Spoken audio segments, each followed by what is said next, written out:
So with sentence error, same process tayo, okay? May additional learning lang talaga. Okay. Now, what is the first step? Identify your subject.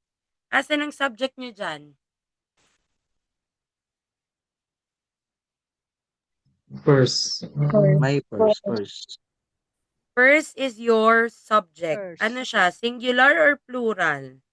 Singular. Singular. Siya ay singular subject. Okay, now where is your verb? Where.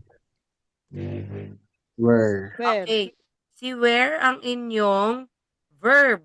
Okay, ang tanong, is it singular or plural? Plural. Plural. Plural. Siya ay plural. Now, my question, does Plural. your subject and verb agree with one another? No. No po. Coach. No. So, ibig No. sabihin, anong mali? Si letter B. B. B. B po. letter B. E. Kasi where, it should be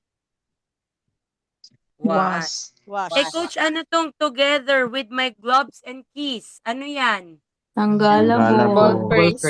Tanggalable phrase. Ba, mayayabang ah. Okay, maliwanag po. Nakuha. Thank you, Coach. Yes po. Thank you, Coach. Opo, coach. Diba? Ganyan yung application, guys, ha. Kung mapapansin nyo, coach, hindi mo naman ganyan tinuro eh. Bakit po ganito yung sentence error?